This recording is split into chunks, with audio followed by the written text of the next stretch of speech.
Good evening and welcome to NTD News. I'm Tiffany Meyer in for Stephanie Cox. Here are today's top stories. Debris from the Titanic tour submarine found on the seafloor. The U.S. Coast Guard says there was a catastrophic implosion and all 5 on board are presumed dead. People. The southern United States has been bracing for severe storms in recent days. President Biden defending his decision to call China's Xi Jinping a dictator. This as Biden and the Indian Prime Minister vow to bolster ties. A House committee today voted to release IRS whistleblower testimony that seems to show government bias towards the president's son. And the Supreme Court dashes the hopes of the Navajo Nation for a way to get more water. The decision blocks the tribe's access to the Colorado River.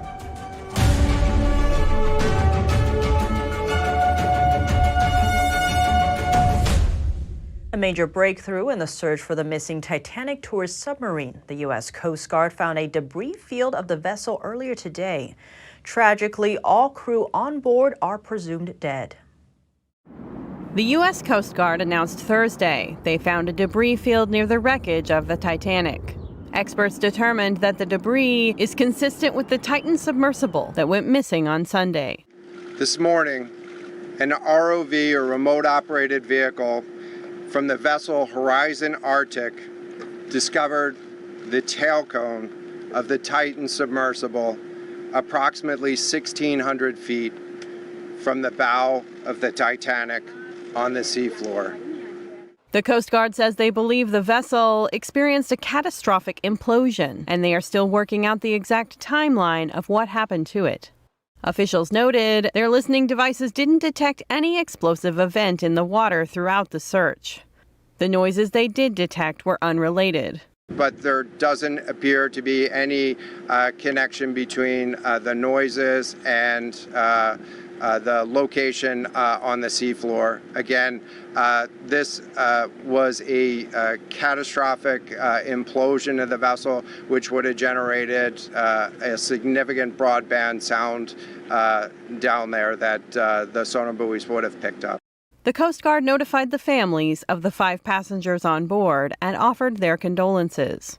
It's unclear if or when their bodies can be recovered. This is an incredibly unforgiving environment down there on the seafloor, and the debris is consistent with a catastrophic implosion of the vessel. And so we'll continue to work and continue to search the area down there, but I don't have an answer for prospects at this time. In a statement Thursday, OceanGate, which is the company behind the submersible, said they believe the 5 passengers have, quote, sadly been lost. They are OceanGate CEO Stockton Rush, Shahzada Dawood, and his son Suleiman Dawood, Hamish Harding, and Paul-Henri Narjolet. In the next 24 hours, authorities will begin to demobilize the medical personnel and vessels involved in the search. But remote operations will continue on the sea floor. The U.S. Coast Guard will release future updates on their Twitter page. Reporting by Allison Lee, NTD News. At least 4 people were killed overnight when storms brought a devastating tornado to a northwestern Texas town. Search and rescue efforts continue. My team is currently in close coordination with local authorities, assisting with disaster relief and searching for those who may be injured or trapped by debris as that continues, and we're praying for the Matador community following this. The tornado struck Matador, a town of a few hundred people, roughly 280 miles northwest of Dallas on Wednesday evening.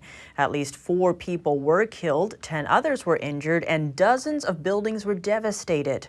All residents have been accounted for. Governor Greg Abbott issued a disaster declaration and deployed state emergency resources to help Matador and the surrounding communities.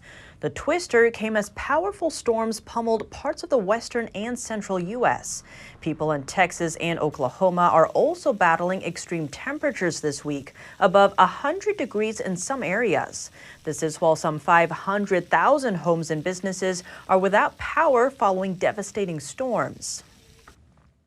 The White House rolling out the red carpet for Indian Prime Minister Narendra Modi. What the two leaders say as tensions with China continue to mount. NTD's Iris Tao has more from the White House. Welcoming Indian Prime Minister Narendra Modi to the White House on Thursday, President Biden vows to bolster ties with the world's biggest democracy. It's a democracy, a partnership that is among the most consequential in the world, that is stronger, closer, and more dynamic than any time in history. The high-profile state visit comes with a grand welcome ceremony, a state dinner tonight, it is an exceptional privilege, and a rare joint address to Congress. It also comes as U.S. and India announce a flurry of deals on defense and technology, including a purchase by India of U.S. spy drones that could help India detect and counter moves by the Chinese military. This will give our defense cooperation a new character in the times to come. U.S. officials say that Washington wants India to be a strategic counterweight to China in the Indo-Pacific region. And the Biden-Modi meeting comes on the heels of Secretary of State Antony Blinken's visit to Beijing, and just days after President Biden called China's Xi Jinping a dictator. Today, when asked if his comments could complicate his administration's efforts to try to ease tensions with Beijing, and President Biden said no. The idea of my choosing and avoiding saying what I think is the facts with regard to the relationship with India, with China, is just not something I'm going to change very much. And President Biden asked that what makes U.S. relation with India different from that with China is the fact that India is a democracy. Reporting from the White House, Iris Tao, NTD News. To delve deeper into the international implications here, we spoke with Alex Gray, a senior fellow at American Foreign Policy Council. He's also the former chief of staff for the White House National Security Council. Alex Gray, thank you so much for joining us. Great to have you back on the show. Thanks for having me, Tiffany. So, Alex, India isn't a U.S. ally, but it's being treated like an ally. There's a state dinner for Prime Minister Narendra Modi. What is so special about India to get this type of treatment? Well, India really has the possibility of being the deciding U.S. partner in the Indo-Pacific. They just overtook China in the size of their population. Obviously, the world's largest democracy. Their economy is growing rapidly, and their military capabilities are expanding at a pretty fast clip. And they, under Prime Minister Modi's leadership, they have come to understand in a way that few countries have the clear and present danger posed by the Chinese Communist Party. You take all that and you put it together, and they really they have the possibility of being the pivot point in turning the Indo-Pacific in a direction much more amenable to U.S. interests in a free and open region. And it seems in terms of the economy and manufacturing, Elon Musk actually just met with Modi yesterday. He was also recently in China. How do you see the U.S. and India working together, either in terms of manufacturing or supply chains, moving that away from China? India is a tremendous opportunity for U.S. companies and European companies as well to be the alternative to China. Chinese manufacturing, Chinese supply chains, as we've seen, are a huge vulnerability for the West. And India, with its young population, with its energetic population, with its growing middle class, really can be a place, not just as an export market, but potentially as a place for a manufacturing hub and a location where our supply chains can reset, as we in the West collectively have learned since COVID-19, just how vulnerable we are to the CCP's depredations. So I think it's incumbent on the US and on Europe to find ways to work with Prime Minister Modi to build up that Indian capacity to be a manufacturing alternative to China for all of our interests. And Alex, in terms of geopolitics, India is a member of the Quad Alliance, but is also quite close with Russia, kind of relying on Russia for weapons in terms of China. And it's been criticized by the West because India hasn't criticized Russia in terms of the Ukraine war. So given all these different factors, how should the U.S. approach foreign policy with India? Well, we need to understand India's historic position and its historic strategic position. India was a leader of the non-aligned movement during the Cold War.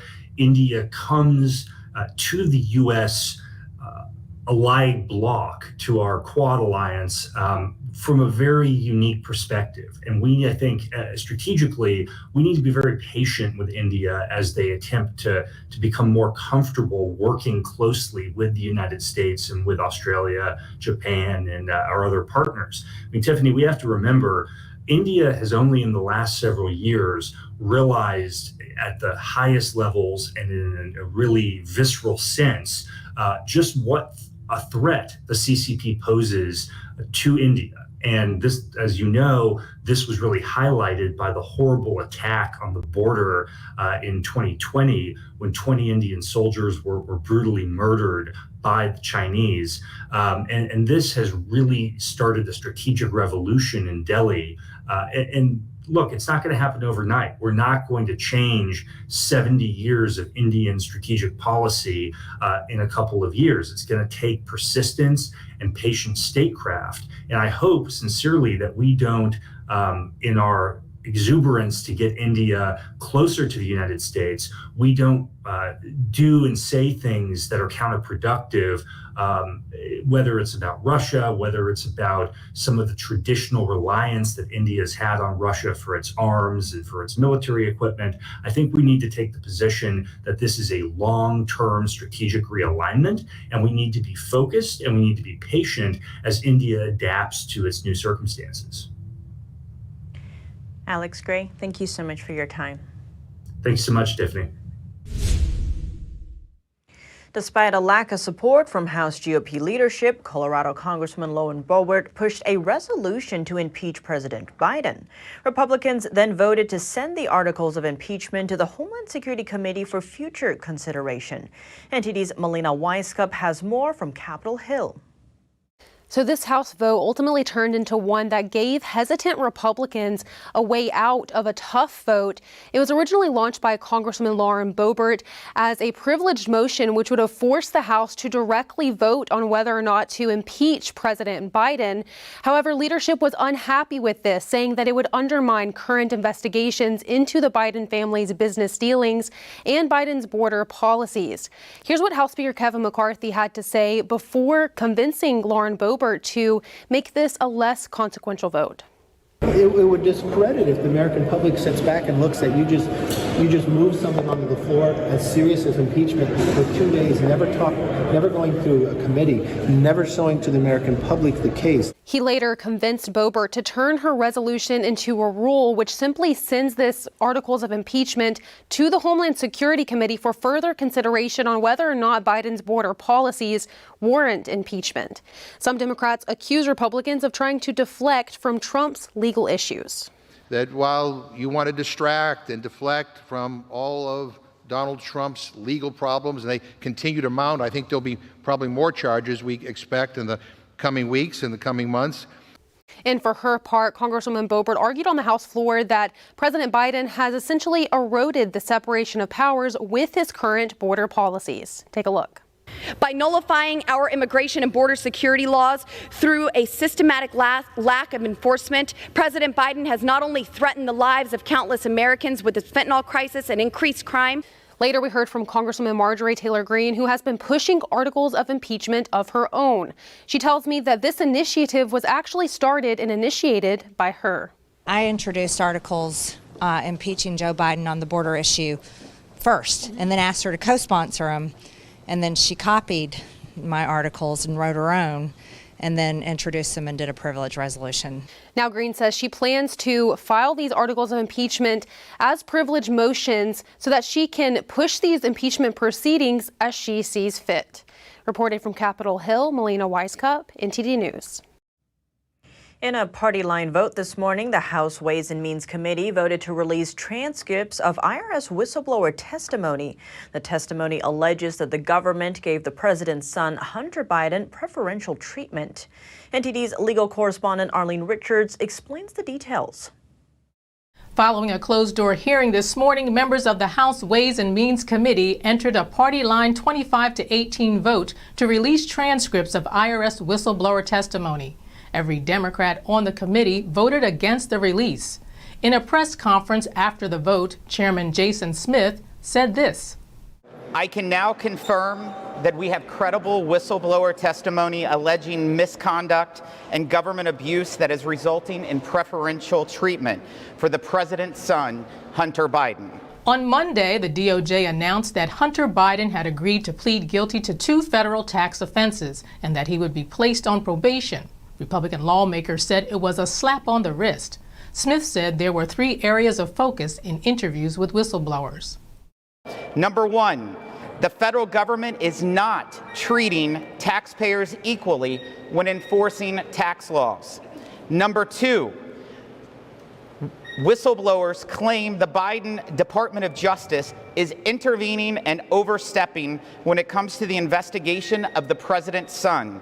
And number 3, these whistleblowers report they have faced almost immediate retaliation. He explained Hunter's tax crimes.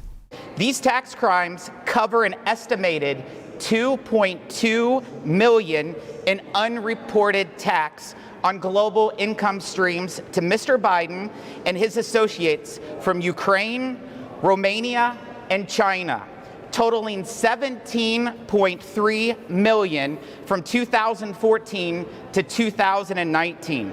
Mr. Biden personally received $8.3 million. Whistleblowers detail foreign payments to Mr. Biden, including $664,000 from the Chinese company State Energy HK, a large diamond worth $80,000, and a Porsche worth $142,000. Smith said there are other people they need to talk to, but they will continue to follow the facts. Tiffany? The Supreme Court today ruled against the Navajo Nation's fight for more running water. The majority ruled that a treaty from the 1800s didn't require the federal government to ensure the tribe had an adequate water supply. NTD's legal correspondent Arlene Richards has more. For years, the Navajo Nation has pursued a lawsuit against the United States. It claimed that the U.S. breached its trust responsibilities to ensure the tribe had access to water on its reservation lands. But the federal government and western states opposed the nation's suit.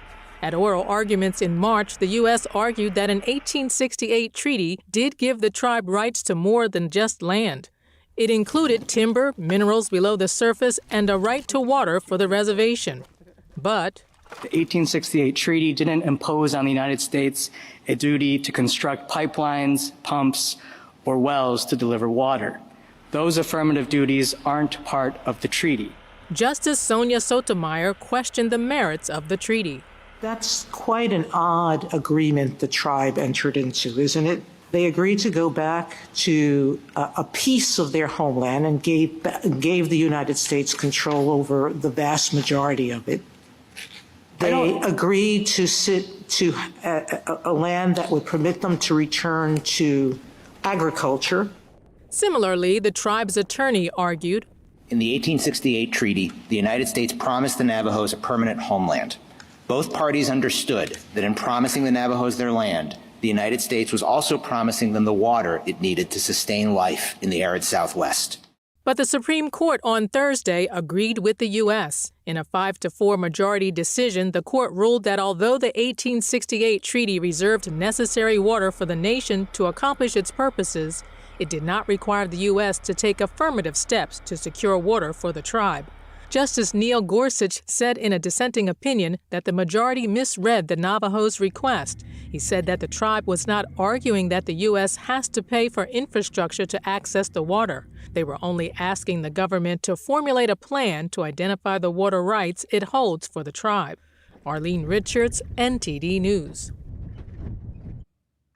Donald Trump's former attorney John Eastman is speaking out now in his second day of hearings. The State Bar Court of California is accusing him on multiple charges. NTD's Christina Corona had an opportunity to talk with Eastman following yesterday's court case. Mr. Eastman, for our viewers who don't know exactly what's going on with your case, what is the California State Bar accusing you of? Well, they're accusing me of not upholding my oath to support the Constitution of the United States, which is, I think, rather interesting, since all of my efforts have been to make sure that unconstitutional conduct in the election did not affect the outcome of the election. They also claim I made a bunch of false statements because I insisted that there was election illegality, and I did that in articles. I did it on Steve Bannon's show, and I did it in briefs filed in a couple of court actions. Do you feel as though the State Bar is setting a precedent by trying to suspend your license or disbar you? Well, I think it's a very dangerous precedent. I've said that before. My attorney has said that. Even some folks left of center who are by no means Trump supporters are starting to realize the danger here. I think it's captured well by the head of the 65 Project, which is an organization that is trying to disbar any attorney that worked on any of the Trump election litigation. So right-wing legal talent will never take on election challenges again. That means that if there is fraud and illegality in the conduct of elections, people will be afraid to step up to challenge it for fear that they would have to go through what I've been going through. And with regard to the charges brought against you, in your estimation, have you done anything wrong? No, not at all. And all I asked Vice President Pence to do was exceed the request from state legislators to send it back to them, give a brief pause so that they can investigate whether the illegality was significant enough that affected the outcome. And if it didn't, I have in the memo, if it didn't, then Biden is recertified and Biden wins. Do you really think the State Bar has a case, or is this some kind of political agenda? Well, I don't think they have a case. They did a 38-page, 85-paragraph, 11-count complaint against me. We responded fulsomely. My response is 112 pages. You provided counsel to President Trump in 2020 to assist him furthering his cause. Does he have your back today? No, we haven't spoken much at all since 2021, but not because of any controversy or anything. Just it's prudent to kind of keep a little bit arm's length. If this hearing doesn't pan out in your favor, what's next? The California State Bar decision it would go to a higher court, I'm assuming. And then if that doesn't go well, I have the right to appeal to the California Supreme Court. And finally, what do you want the viewers to know about you and your case? Are there any final thoughts that you would like to share with us? My whole life has been devoted to the Constitution, and when we're deciding an election by unconstitutional conduct, I thought something needed to be done about it, and I stood up to do that. Yes, I'm Christina Corona, and I just want to say thank you for taking the time to do this interview with us this evening. Christina, it's my pleasure. Thank you. Coming up, men, women, and children continue to be trafficked in almost every country in the world. Lawmakers take a closer look at the efforts to fight forced labor. And the fentanyl crisis continues to grow. In California's South Bay area, officials say fentanyl-related deaths have more than doubled in recent months. We'll bring you the details after the break.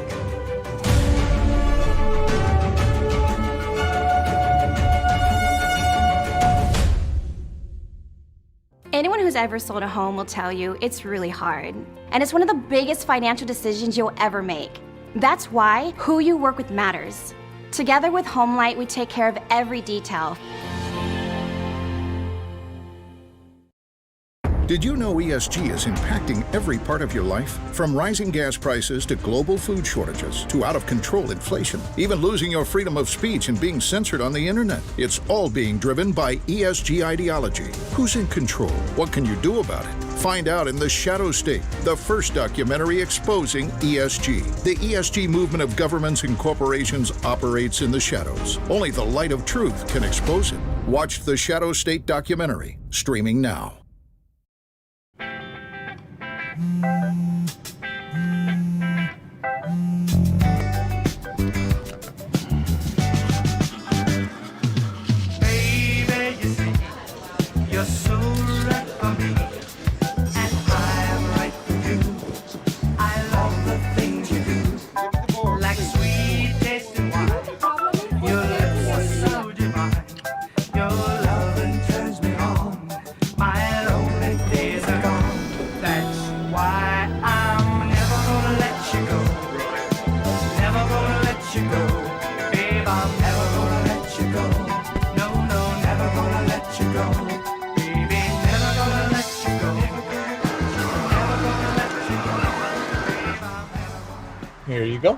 Thank you. Thank you.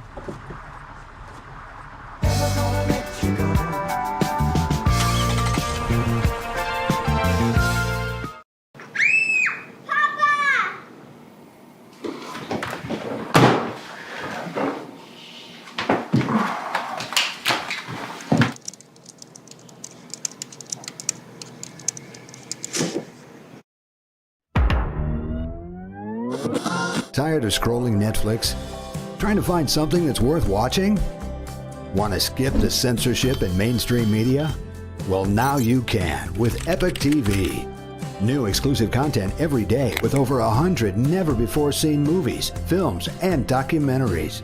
Available and streaming now at your fingertips. For a limited time now, you can get 60% off Epic TV by subscribing or upgrading to a yearly plan. Plus, get an additional $10 credit to rent featured movies on Epic Cinema today. Skip mainstream narratives and find quality family entertainment from the comfort of your very own home. Say no to big tech and subscribe to Epic TV.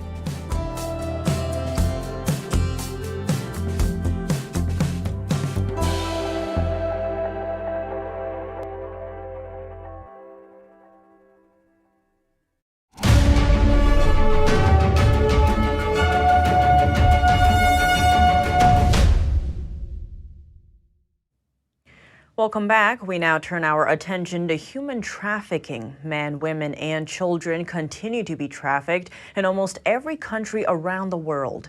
Lawmakers are examining the efforts to fight this heinous crime. NTD's Jason Perry reports.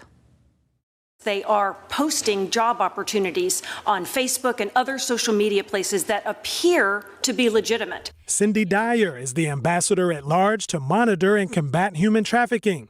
In a hearing on Thursday held by the Senate Foreign Relations Committee, she explained how Chinese criminal gangs trick people into becoming a victim of human trafficking. Individuals think they're going for a legitimate IT job that is going to utilize their skills, linguistic skills, IT skills. When they get there, they are literally locked in a room and they are not allowed to leave. And they are given a quota of how much money they have to get from scam operations. The victims have been held in places in Cambodia, Burma, and even in the Philippines. Dyer added that if they don't make that quota, they are tortured and deprived of food and water.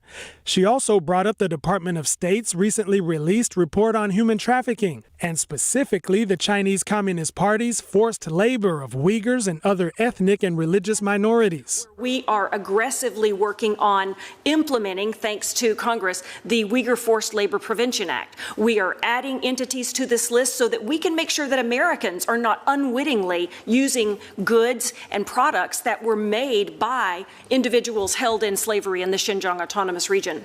Another country highlighted at the hearing was Cuba and its human trafficking of medical personnel. Senator Bob Menendez explained. This is a set of circumstances where Cuban doctors and other medical personnel are sent to other countries. The country pays Cuba, not the medical professionals. They take the passports away of these medical professionals so that they can't leave, and they are in essence hostage. And it's the equivalent of slave labor from my perspective. And Dyer explained that the U.S. called out 56 countries who received trafficked medical personnel from Cuba. And Senator Menendez explained that human trafficking is not only happening in other countries. This year, the government settled a case where more than 100, mostly Spanish-speaking children, were working graveyard shifts at our nation's largest slaughterhouses. That's dangerous work. Some of them were just 13 years old. To me, that's completely outrageous and unacceptable. To find out how the U.S. ranks different countries around the world in regard to human trafficking and other details, you can find the latest Trafficking in Persons report at state.gov. Jason Perry, NTD News. California's fentanyl-related deaths are not just an issue in San Francisco. 60 miles south in the county of Santa Clara, officials announced that deaths from the drug had more than doubled by the end of May. NTD's David Lamb has the details. Here in Santa Clara County, which is the 6th most populous county in California, officials recently announced a spike in fentanyl drug-related deaths, which went from 17 to 41 in the month of May. The county coroner and chief medical examiner said most fentanyl drug deaths in the county involve fentanyl combined with other drugs, including methamphetamine. Officials continue to warn of fentanyl-laced pills circulating in the community, as a portion of victims have unknowingly ingested the drug, thinking they're taking something else. The county has launched campaigns to educate the public on fentanyl and the risks of experimental drug use, with the latest campaign aimed at 14 to 29-year-olds. According to the county's website, fentfacts.org, fentanyl is involved in 4 out of 5 Gen Z drug deaths nationwide. This is different than drug deaths that we've seen in years past. My daughter, nor the children of the other parents up here, they didn't die of an overdose. Family members of those that died from fentanyl poisoning have demanded statewide action from elected officials. They were poisoned. In my daughter's case, she was seeking Percocet. She received a counterfeit pill made to mimic an oxycodone pill, of which she took half before going to bed 2 days before Christmas in 2019. The opioid is used to treat severe pain, but it's 50 times stronger than heroin, and a small dosage can be fatal.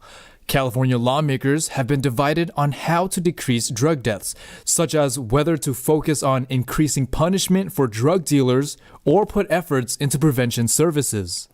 From the Foreign Relations Committee on June 20th, U.S. Democratic Senator Bob Menendez introduced the Strengthening Fentanyl Sanctions Act. It would target Chinese PRC pharmaceutical companies, Mexican drug cartels, as well as foreign individuals involved in global drug trade. In Santa Clara, California, David Lamb, NTD News. The Biden administration wants to replace most combustion engine cars with electric vehicles within the next 10 years. A House committee today examined the proposed emission standards for vehicles. NTD's Arian Pastar has the highlights from the hearing. The Biden administration continues to release regulation after regulation to dramatically change transportation and mobility for Americans on a timetable that defies reality. At a Thursday hearing, lawmakers looked at multiple bills which would protect traditional combustion engines like gasoline or diesel. That's after the Environmental Protection Agency, or EPA, proposed a number of new rules which would set new emission standards for cars and trucks. EPA predicts that through these rules, 2/3 of new light-body vehicles sold in the United States would be electric by 2032. To reach its goal, the EPA set emission standards that only electric vehicles could achieve. The Choice in Automobile Retail Sales Act, or the CARS Act, prohibits the EPA from moving forward with this proposed rule. However, the Democrat ranking member opposes the act, saying, "The Choice in Automobile Retail Sales Act prohibits EPA from finalizing its recently proposed medium-duty and light-duty vehicle standards, blocking the ongoing effort to strengthen tailpipe emission standards for future model years." Another one of the bills would ease regulations on using cornstarch as renewable energy. Republicans accuse Democrats of focusing too much on battery-powered vehicles while not taking other forms of energy into account. The U.S. doesn't have the materials needed to produce electric vehicles. That is money that is going to China. China dominates the supply chains. It's China's technology that is being used in electric vehicles. Since when is the United States of America following China's lead? I've heard from many of my colleagues, I've heard from the Secretary of Energy that we need to be following China's lead. I don't agree. Democrats support the proposed standards, saying they'll protect the Earth from dangerous emissions which warm the planet. Arian Pastar, NTD News. It is infamously difficult to cancel a digital subscription. The companies want you to keep on paying that monthly fee. But all this might change after the FTC sued Amazon precisely over its cancellation process. NTD's Sean Marshall explains. For years, it's been very difficult to cancel a digital subscription. But the landscape may be changing because the FTC is suing Amazon for making it too difficult to cancel your Prime membership. technology companies have made the cost-benefit analysis and have determined that if a user leaves their platform, the likelihood that they're going to come back is very, very low. So they've made the business decision to make it very, very difficult for users to leave their platform. McLean Donnelly is a professor of user experience design, formerly an executive at Expedia, Shopify, and Shutterstock. He says this lawsuit may set a precedent for tech companies going forward. Donnelly says the techniques that the tech firms use to make it hard to cancel subscriptions are called dark patterns. These patterns take advantage of your psychology to make it difficult for you to reach your goal. One example is making it very hard to find the unsubscribe button. To cancel something on Amazon, you actually have to go to the accounts and lists thing right below your name. And then below that, there's something called memberships and subscriptions. It's not subscribe and save, which I made the mistake of doing. So if you click on that memberships and subscriptions, you're going to see all the subscriptions that you have. Brian Chevalier Jordan is the chief marketing officer at National Business Capital. He says it took him around 20 minutes to figure out how to cancel Amazon subscriptions. Chevalier Jordan says the notoriety from the FTC lawsuit may force Amazon to make it easier. Other barriers they throw at you, making the cancellation process very long. They might ask you to fill out multiple pages to explain why you're leaving. You might have to go through a series of offers. What about a downgrade? What about a discount? What about giving us one more chance? And then in some cases, they actually change the format, the way that you can cancel. So you signed up online, but they require you to call to cancel. And maybe even they require you to call to cancel during their business hours. Robbie Kelman Baxter is the author of The Membership Economy, a book about these digital subscriptions. She says companies are trying to get a few more months out of their consumers and taking advantage of them. Baxter believes the FTC's lawsuit against Amazon will result in easier cancellation procedures in the industry. Sean Marshall, NTD News. We reached out to Amazon. The company says the FTC's claims are false on the facts and the law. It says it looks forward to proving its case in court. Coming up, former Brazilian President Jair Bolsonaro on trial. He's facing a potential 8-year ban from politics. And in France, a parents' association protests against a drag queen storytime session in a public library. Police pressure them to stop the demonstration. Find out the full story here on NTD News.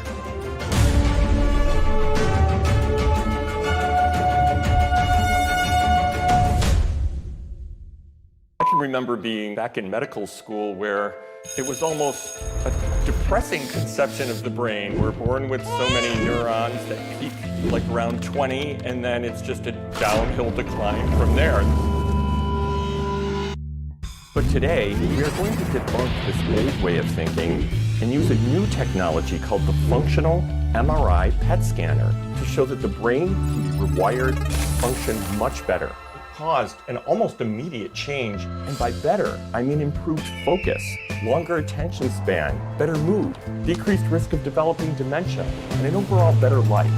So get ready to be surprised and even amazed. This is really exciting information as we explore what is possible, as we talk to thought leaders in the field. I needed to make sure I'm really that guy, okay. See the cutting edge tools they are using to assess the brain and hear from real patients about their dramatic healing process. That's good. Stay tuned to get 2 rolls of alien tape free. You wouldn't stick your mother-in-law on the wall, but you could with alien tape. It just sticks. Just peel and stick to make anything stay in place quick. Brick, pavers, marble, tile, plastic, even leather. Nothing works better than alien tape. You wouldn't stick your fishbowl on a moving car, but you could with alien tape. The secret is nano-stick technology that grabs and locks on to secure one side of the surface to the other. Alien tape secures in seconds, then twist, pull, and rinse to reuse. Call or go online to get your first roll of alien tape for just $19.99, plus shipping and processing. But to make this deal really stick, we'll give you 2 more rolls absolutely free. You get 3 rolls of alien tape for one low price. Order now. To order, call 1-800-490-1364 or go to tryalientape.com. So call 1-800-490-1364 or order online at tryalientape.com.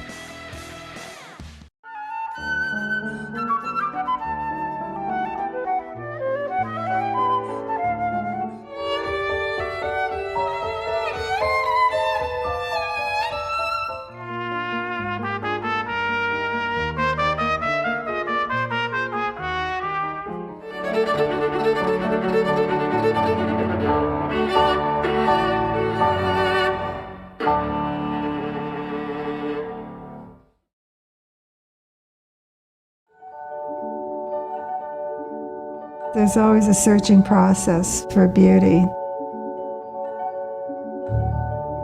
You know it when you see it.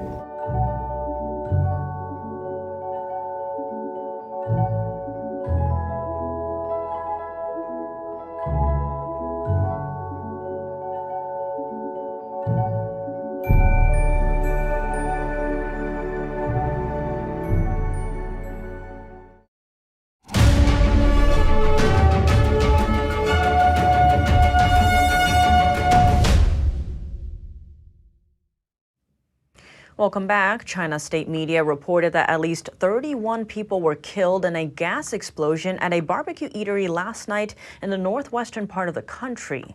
The blast happened during peak dining hours, with high school students and retirees said to be among the dead. The restaurant is located on a busy street in Yingchuan, a tourist hub in the region. State media reported that the blast was triggered by a leaking liquefied petroleum gas tank at the restaurant. 7 people still undergoing treatment for burns and cuts from broken glass.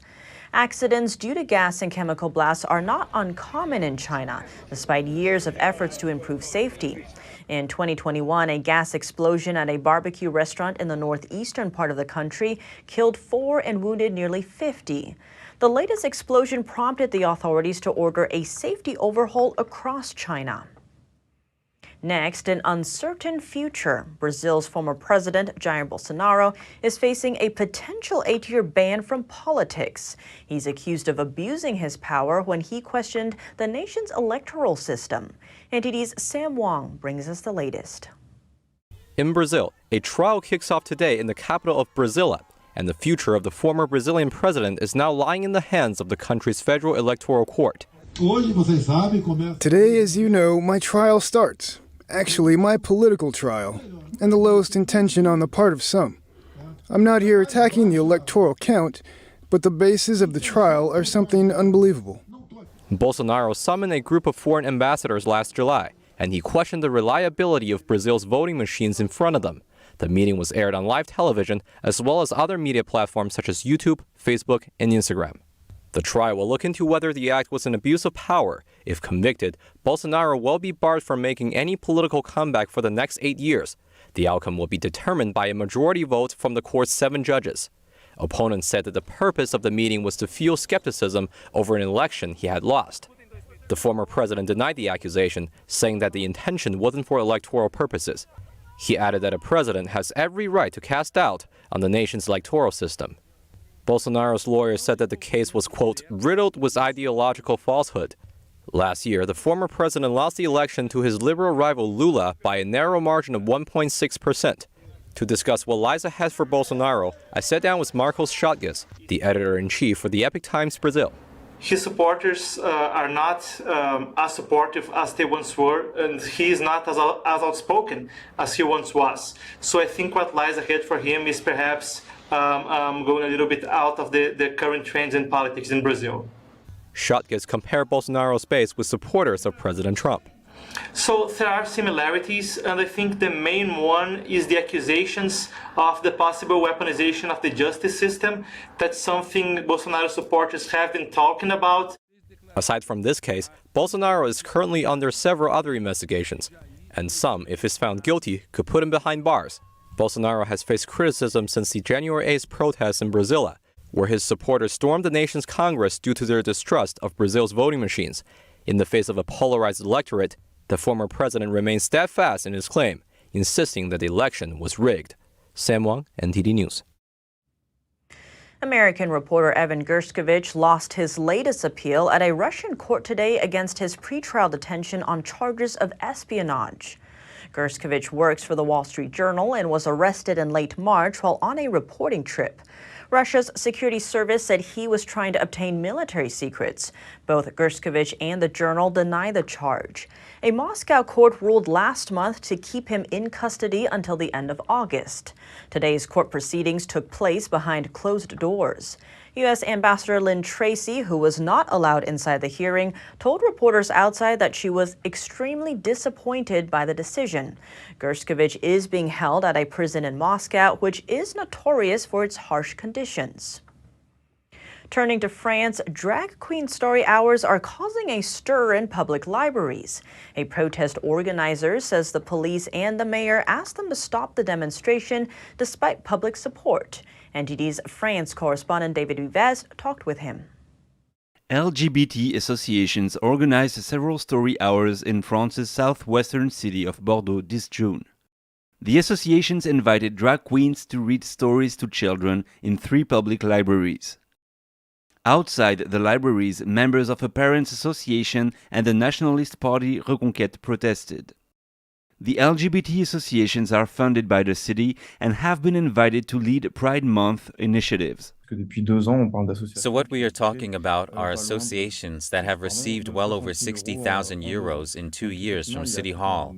So there's a whole bunch of associations and trans activists and pro-LGBT collectives who are part of this, who carry out actions and who organize. And this is where it bothers us. Readings for children organized by drag queens. Bonnet says the library director, the police, and even the mayor of Bordeaux went to see the protesters and asked them to stop the demonstration. This is after passers-by who took the protesters' brochures then complained to the library director about the story hour. We also had a visit from the mayor of Bordeaux's police force, the municipal police, who came on a slanderous denunciation to carry out an identity check for homophobic leafleting. The people themselves took our leaflets and sometimes went up to the libraries to tell the library managers what they think. Some parents didn't even think it was possible, so they went to check it out. Several associations have tried to organize a drag queen story hour in other French cities. But this has met with many critics, to the point that some of those initiatives have been barred. According to Bonnet, the LGBT associations don't find success with communities in general, but benefit from strong support from politicians to push their agenda. In any case, ideas don't advance through the masses, they advance through minorities. The people who spread these ideas obviously know this too, and so they don't count on the masses to adopt them. And as it happens, the LGBT lobby here in France is beginning to have a certain power because it's supported by left-wing and far-left political parties. David Vives, NTD News, Paris. Coming up, a Capitol Hill hearing about protecting pride turned into a discussion on fairness in women's sports, with former college swimmer Riley Gaines front and center. And the race is on for private companies to send the first commercial payload to Mars. 2 California firms say they're ready to take on SpaceX. Stay tuned for more when we come back.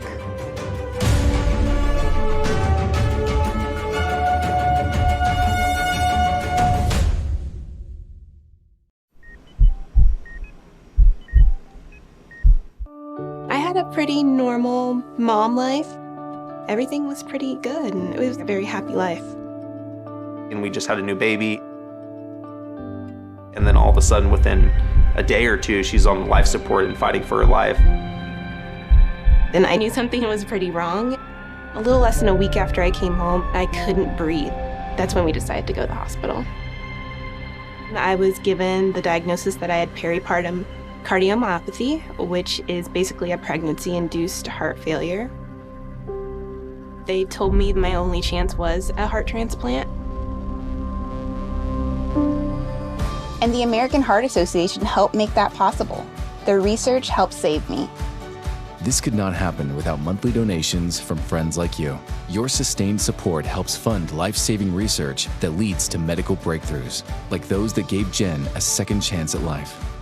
Heart disease is the #1 killer in America, and we urgently need your help to save lives. Go to helpheart.org or call now to become a monthly donor today. Your donation of only $19 a month, just 63 cents a day, will make a difference through prevention, early detection, treatments, and cures that help save lives. I am very thankful for the American Heart Association. I'm grateful for just every day that I get with my children. Please go to helpheart.org or call now with your donation of just $19 a month. Join our community of monthly donors, and you'll get this limited edition t-shirt you could wear to show you're helping save lives. One simple act today can save your life or the life of a loved one. So please, call or go to helpheart.org now to help save lives.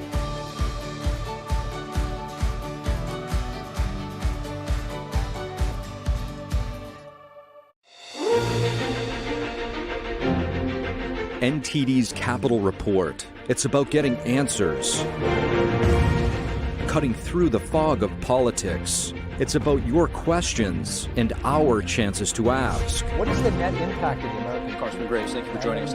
We're speaking to those in power to find out what does this mean for the people.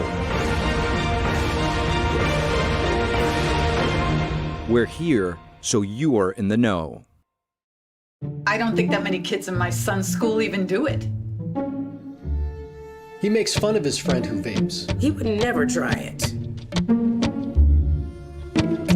She's into soccer. She's on the honor roll. She's just not the type. No way. No way. No way. No way, my kid would never vape. Get your head out of the cloud. Today, nearly 8,000 kids will start vaping. Maybe even yours. Learn about the dangers at talkaboutvaping.org.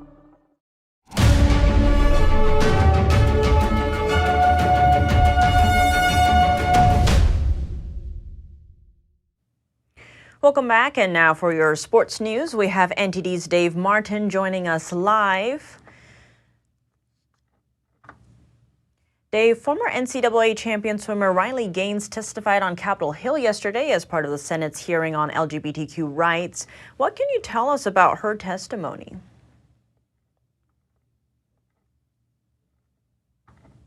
Transgender athlete, that is Leah Thomas, who's formerly known as Will Thomas, whose ranking in the NCAA jumped from 462nd as a male to 1st as a female. But I think the most moving part about her testimony was when she described having to share the same locker room with him. So let's go ahead and play that clip now if we can. Let me be clear about this. We were not forewarned we would be sharing a locker room. No one asked for our consent, and we did not give our consent. And I'll set the scene. A swimming locker room is not a place of modesty. You're undressing, you're fully exposed. And we were forced to take off our swimsuit in front of a man who was doing the exact same thing. Yeah, Tiff, I'll also mention that later on, she referred to that scene again, and she said that when Thomas came into the locker room, she went out to find an official to say, you know, what is with the deal of a man coming into our locker room? And it was a man, and she said he casually just kind of told her, well, we got around that by making all of these locker rooms unisex. And so some of the girls actually ended up changing in a janitor's closet. And Dave, in terms of this hearing, did this hearing discuss fairness in sports and why we have separate men's and women's competitions? Yeah, there was actually another lively exchange when Senator John Kennedy was asking one of the other witnesses about this. This is a Kelly Robinson, who's president of the Human Rights Campaign. She had a different opinion. Riley Gaines ends up joining in this discussion, so let's play that clip now too. How many female members of the NBA do you see? Well, I can say that, you know, there's been this news article about men that think that they could beat Serena Williams in tennis. Right? That they think that they could actually score a point on her. And it's just not the case. She is stronger than that. What's your experience, Ben? Male, female? Both Serena and Venus lost to the 203rd ranked male tennis player, which they're phenoms for women. Now, Tip, I'd like to point out that in fairness to Ms. Robinson, I don't think she was talking about professional men's tennis players thinking that. But the average male fan, of course, is not going to beat Serena Williams. But Gaines' testimony there is true, though, what she said. And the Williams sisters, I mean, they have dominated women's tennis. 30 Grand Slam titles between them in singles and plenty more even in doubles. And Dave, moving on to basketball now, the NBA draft is tonight. What can we expect to see? Well, I think the only certainty at this point is that the San Antonio Spurs are going to select this unknown French teenager named Victor Wembanyama. He's unknown because he didn't play college in the U.S. He's only 19 years old, but he led the French league last year in points, rebounds, and block shots. His height is listed anywhere from 7'2" to 7'5". He weighs approximately 240 pounds. But unlike tall players, I mean, this is tall even for the NBA, this guy can move. He plays on the perimeter too. He's a good three-point shooter. He can drive to the basket. Some have called him the best prospect since LeBron James. Now I got to say, not every draft has this high of a prospect, but for the Spurs, you know, this is the third time a charm for them. 1987, they drafted David Robinson first overall. He went to the Hall of Fame. 10 years later, they got Tim Duncan, another Hall of Famer. So the Spurs franchise has been very fortunate here. Lots to look out for here, Dave. Thank you so much for joining us. Thank you, Tiff. For over half a century, missions to Mars have been funded and operated mostly by state-backed aerospace agencies of different countries. But now the race is on for private companies to deliver the first commercial payload to the Red Planet. NTD's David Zhang spoke with a Southern California space company that's among those who want to take on SpaceX. California-based Impulse Space and Relativity Space jointly announced at the 2023 Humans to Mars Summit that the timeline trajectory for their private Mars mission has changed. They're now expecting to launch sometime in 2026. If successful, they will still beat out SpaceX in the race for private companies to send interplanetary missions to Mars. We settled on the Mars mission. We could have gone to the moon, and certainly there are others doing that, but the Mars one is somewhat unique. Secondly, we aren't reinventing the wheel in the sense that this mission is very much akin to what was done by NASA for the InSight mission.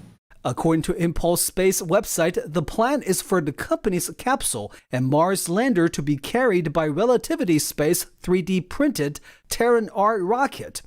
Flying this 3D printed rocket is going to be a huge milestone for Relativity. I'm quite convinced this is the biggest 3D printed object really ever flown in aerospace. After traveling through space for over half a year, the cruise vehicle will inject the entry capsule into the Mars orbit. The lander will then perform a propulsive landing using purpose-built engines developed in-house at Impulse Space.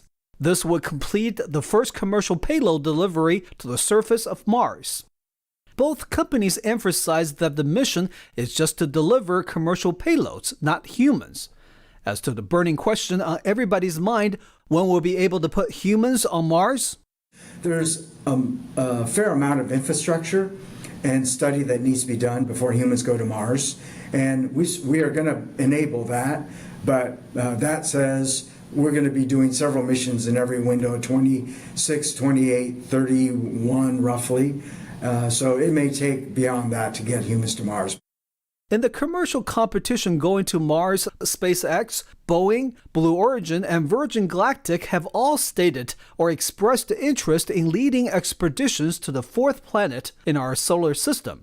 Meanwhile, NASA and the China National Space Administration are in a tacit race to put humans on Mars. And that's all for today's news. Thanks for tuning in. I'm Tiffany Meyer. Good night. Thanks for watching us on YouTube. Did you know YouTube only keeps selective videos on its platform? So if you want to make sure you get the full picture, just subscribe to our newsletter. Go to newsletter.ntd.com and sign up. It's free.